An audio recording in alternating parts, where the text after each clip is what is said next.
नमस्कार dear student. હવે chemistry के अंदर हम थोड़े से आगे जाएंगे। कैटलिस्ट के बारे में कम्प्लीटली हमने इन्फॉर्मेशन गेन कर ली है। अब कैटलिस्ट के जैसा ही एक वर्ड आता है एंजाइम। यस, कैटलिस्ट और एंजाइम में कुछ सिमिलरिटीज़ हैं। जैसे कि मैं आपको बता रहा हूँ, अगर मैं के केमिकल रिएक्शन की बात करता हूँ तो वो केमिकल रिएक्शन में जो हम डालते हैं उसको हम कैटलिस्ट बोलेंगे। लेकिन बायोकेमिकल रिएक्शन जो हमारे बॉडी के अंदर हो रही है, ऐसी केमिकल रिएक्शन के लिए हम एंजाइम डालते हैं। तो दोनों का वर्क सेम है। तो enzyme is equal to catalyst, but it is a biochemical catalyst. याद रखना, एंजाइम क्या है? बायोकेमिकल कैटलिस्ट है दोस्तों। तो आप लोग ध्यान रखना कि हम जो समझने जा रहे हैं वो चीज़ क्या है। अब क्वेश्चन ये रहेगा कि सर कैटलिस्ट तो हमने देखा है, आयरन है, हमारे घर पे भी है, वो भी कैटलिस्ट है। निकल है, या तो V2O5 है, या तो ऐसे कई सारे प्लेटिनम है। तो these are act as a catalyst. But enzyme के बारे में बायोलॉजी वाले ज़्यादा जानते होंगे, आप उनको ही पूछ लेना। नहीं, मैं उनको नहीं पूछने दूंगा, मैं ही आपको आंसर दे देता हूँ, क्योंकि बायोलॉजी वालों को पता ही नहीं होगा। यस, तो अब कैटलिस्ट जो है, बायोकेमिकल कैटलिस्ट, वो एंजाइम है।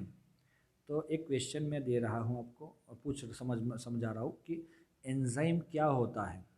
सर एंजाइम किससे बनता है? ये एंजाइम का वर्क कितना ज़्यादा होता है कैटलिस्ट से? तो मैं एक चीज़ बताता हूँ। आपने एक वर्ड सुना है एमिनो एसिड? मैं सिर्फ एक अंडरस्टैंडिंग के लिए लिख रहा हूँ आपके कि what is amino acid.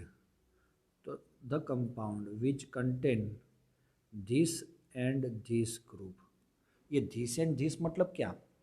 This मतलब NH2 group and dash COOH। NH2 ये बेस है और COOH एसिड है। तो जो कंपाउंड के अंदर आपका NH2 और COOH दोनों ग्रुप हैं, that kind of compound is called amino acid. Yes, for example मैं आपको फिर से एक बार बता देता हूँ वो कैसा दिखता है। NH2CrHCOOH। तो देख लिया आपने, क्या है ये? Amino acid. अब ऐसे इनफाइनेट एमिनो एसिड, अगर ये दो एमिनो एसिड एक दूसरे के साथ जुड़ेंगे तो हमें मिलता है डाइपेप्टाइड। ये दोनों के बीच में बॉन्ड बनता है पेप्टाइड, वो है CONH। वो डिटेल में हम नेक्स्ट जो वीडियो आता है पार्ट 2 के अंदर, बोर्ड बुक अपना जो है पार्ट 2 वाला 12th का, उसमें मिलेगा, हम डिटेल में इसको पढ़ेंगे। ये डाइपेप्टाइड, दो एमिनो एसिड जुड़ने से डाइपेप्टाइड। तीसरा एमिनो एसिड इसके साथ जुड़ जाएगा तो ये बन जाएगा ट्राइपेप्टाइड। ऐसे बहुत सारे एमिनो एसिड जुड़ जाएंगे तो it is called a polypeptide, और बहुत ज़्यादा जुड़ जाएंगे तो it is called a protein. हम गए प्रोटीन पे। तो एक लॉजिक तो आपको समझ में आ गया कि प्रोटीन किससे बना है। तो protein is made up of amino acid, बहुत सारे। दोस्तों आपको पता नहीं है, हाइड्रोजन का मोलिकुलर मास 1, एटॉमिक मास 1। तो ऐसे ही पानी का कितना है? 18। लेकिन आपके प्रोटीन का मोलिकुलर मास, क्योंकि वो तो पॉलीमर हो गया, बायोपॉलीमर है, बहुत बड़ा है, तो इसका मोलिकुलर मास, चलो गेस करो कितना होगा? सोचो सर। कुछ नहीं, 100 जितना, 1000 लैक्स नहीं, 10 लैक्स नहीं, करोड्स। यस, तो बहुत बड़ा है ये। तो ये प्रोटीन जो होता है ना, बहुत बड़ा है। तो प्रोटीन के ही आपके एंजाइम बने हैं। तो एक आपका सॉल्यूशन मिल गया कि एंजाइम किस चीज़ से बने हैं। तो enzyme are made up of protein. समझ गए? अब हम जा रहे हैं topic to topic. Enzyme are complex of nitrogen. Nitrogen word क्यों यूज़ किया? एमिनो एसिड में नाइट्रोजन होता है इसीलिए। Which are producing by living plant और एनिमल। हमें ये एंजाइम कहाँ से मिलते हैं? लिविंग प्लांट और एनिमल से मिलता है। They are actually protein molecule, बढ़ लिया ना हमने, प्रोटीन के मॉलिक्यूल है ये लोग क्या है, प्रोटीन मॉलिक्यूल। यस, अब ये प्रोटीन मॉलिक्यूल है, ये प्लांट और एनिमल्स में मिलते हैं, ये नाइट्रोजन कंटेनिंग है। समझ में आया? आगे, molecule of high molecular mass and from high molecular mass crore जितना फॉर्म कोलोइडल सॉल्यूशन। ये कोलोइडल सॉल्यूशन वर्ड आपने 9th में थे तब पढ़ा है। यही चैप्टर में, यही टॉपिक के बाद वाला जो टॉपिक होगा उसमें कोलोइडल का पूरा टॉपिक है अपना, और वो ख़त्म करेंगे अपना चैप्टर ख़त्म हो जाएगा, तो उसमें हम डिटेल में समझेंगे। They are very effective catalyst, catalyst effective है बहुत ज़्यादा। कैटालाइज्ड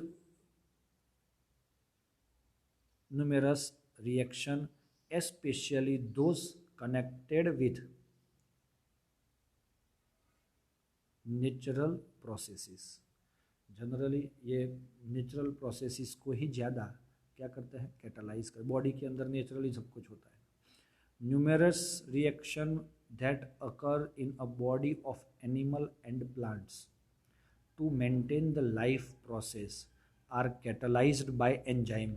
तो हमारी लाइफ को जीने के लिए हम खाना खाते हैं और उसका डाइजेशन होता है, उसमें से एनर्जी प्रोड्यूस होती है। सारी जो प्रोसेसेस है वो अगर मेंटेन रखनी है तो एंजाइम हमारे जो है वो वर्किंग में होने चाहिए, कार्यक्षम होने चाहिए। अब the enzyme term are thus term as a biochemical catalyst and the phenomenon is known as biochemical catalysis. Many enzymes have been obtained in pure crystalline state from living cell। क्या हो गया, living cell. However, the first enzyme was synthesized in the laboratory in, सबसे पहला enzyme laboratory में बनाया है 1969। The following some example of enzyme catalyse the reaction. दोस्तों sugar का फॉर्मूला किसी को पता है? C12 बोलते रहो, H22O11। यस, इसमें मैं पानी डालूंगा और इसका हाइड्रोलिसिस करूंगा वाटर का H+ के प्रेजेंस में, तो हमें क्या मिल जाता है, C6H12O6 प्लस C6H12O6। याद है, कहीं पे देखा है ऐसा? यस सर, आपने ही पढ़ाया था। तो ये ग्लूकोज एंड फ्रुक्टोज मिले, ग्लूकोज एंड फ्रुक्टोज, बराबर। तो ये ग्लूकोज एंड फ्रुक्टोज है। तो दोस्तों अगर आपको ये कैटलिस्ट के एंजाइम से ये रिएक्शन करना है तो you use here invertase. Invert कर रहा है, sucrose to glucose and fructose invert बना रहा है, so catalyst use is invertase. अब ये ग्लूकोज जो मिला ना उसको आगे हम रिएक्शन कर रहे हैं, उसका रिएक्शन वापस हम जाइमेज से करेंगे, जाइमेज। तो we got C2H5OH plus CO2। तो ये क्या बन गया, कार्बन डाइऑक्साइड एंड इथेनॉल। किस में से, ग्लूकोज में से। तो आपको मैं एक चीज़ बता देता हूँ कि ये एंजाइम वाला जो ये टॉपिक है वो ज़्यादातर MCQ में ही आएगा। अब कौन से रिएक्शन में कौन सा एंजाइम यूज़ होता है ऐसा पूछेंगे, तो मैं ये 2 रिएक्शन याद करवाने के लिए एक वर्ड याद करवाता हूँ, इंजाय। हम जैसे कहीं गिर जाते हैं तो हमें ईजा पहुंचती है ऐसा बोलते हैं, गुजराती में ईजा वर्ड होता है। तो इंजाय, इंजाय मीन्स इन्वर्टेज एंजाइमेज। तो sugar cane convert into glucose and fructose, it is invertage, and glucose convert into ethanol and carbon dioxide, it is zymase। Are you ready दोस्तों? Yes, you are smart, all my students are smart, so all can get everything। second word for this is like this, starch into maltose। ये starch क्या होता है, तो मैं formula यहाँ पे लिखता हूँ, C6H10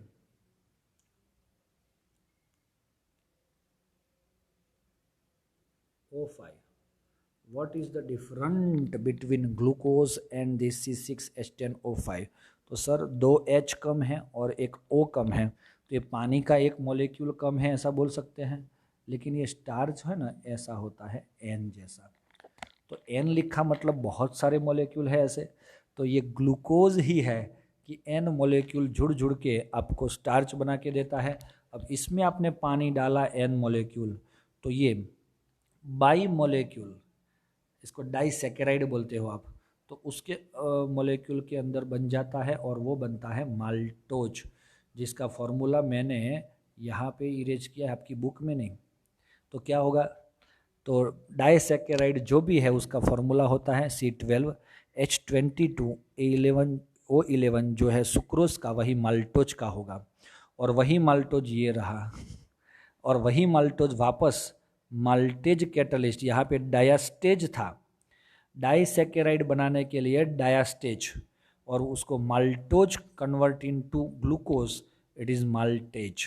तो ये सेकंड स्टेप, तो दोनों स्टेप साथ में आ गए दोस्तों, क्लियर हो गया।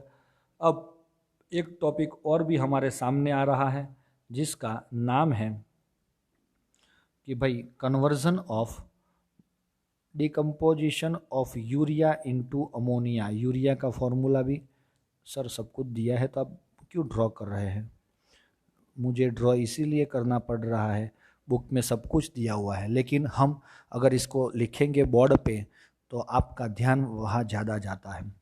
2 NH2 है कान पे और बीच में CO है गणपति की तरह, तो CONH2 याद रखना, that is your urea. Urea को हम पानी से हाइड्रोलाइज कराएंगे, यूरेज कैटलिस्ट होगा। कौन सा? Urease. You got the ammonia and carbon dioxide. And sixth है स्टमच, आप सबके पास है पेप्सिन एंजाइम। पेप्सिन प्रोटीन को अगर आप तोड़ना चाहते हो तो you use pepsin catalyst, convert into protein to amino acids by hydrolysis. And last, conversion of milk into curd. What is the meaning of milk into curd? Milk में से दही बनाना है, कर्ड बनाना है, तो सीधा उसमें एक बहुत ही बढ़िया एंजाइमेटिक रिएक्शन लेके अबाउट बाय लैक्टोबैसिली एंजाइम, याद रख लेना। मैंने बोला ना ये MCQ में ही पूछेंगे, तो आप लोग इसको खास enzyme present in a curd. Curd जो होता है ना दोस्तों, आपको पता नहीं है लेकिन मम्मी को पूछना, मिल्क में से कर्ड बनाना है तो उसमें थोड़ा सा कर्ड पहले से डालना पड़ता है। तो ये कर्ड से ही, कर्ड क्यों बना मिल्क में से? तो उसका रीज़न है कि कर्ड में होते हैं लैक्टोबैसिली के बैक्टीरियास एंजाइम, वो बैक्टीरिया एंजाइम के तौर पे काम करता है, तो उसकी वजह से वो पूरे मिल्क को कर्ड बना देते हैं। तो आपको लगेगा कि यस, ये तो हमने घर पे कर्ड बना लिया है मिल्क में से, तो इजीली बन जाता है। मम्मी को भी बताना, आपको पता नहीं, मम्मी को भी पता नहीं होगा कि इसमें क्या यूज़ होता है और क्यों ऐसा होता है। तो ध्यान रखना दोस्तों, अपना खुद का भी ध्यान रखना और रेगुलर प्रैक्टिस करना। तो क्लियर हो गया ना ये? Yes, it is enzyme. Next video के अंदर हम इसके कुछ ऐसे प्रॉपर्टीज़ भी देखेंगे, और इसमें भी मैं बता देता हूँ ना, ये आपका नेक्स्ट पेज देखो तो इसमें लिखा हुआ है पूरा इन्वर्टेज जो कैटलिस्ट है वो कहाँ से मिलता है आपको। इन्वर्टेज कैटलिस्ट आपको कहाँ से मिलता है? तो सर हमें ये मिलता है ईस्ट में से, जाइमेज भी ईस्ट में से मिलेगा, डायास्टेज माल्ट में से, और माल्टोज जो है वो खुद ईस्ट में से, यूरेज जो है वो सोयाबीन से मिलता है, और पेप्सिन जो है वो स्टमच में प्रोड्यूस होता है। तो ये इसका वर्क है, ये बस MCQ के लिए इतना बहुत इम्पोर्टेंट रहेगा। थैंक यू दोस्तों। कैरेक्टरिस्टिक जो है वो हम नेक्स्ट वीडियो में देख रहे हैं। Thank you. सॉरी।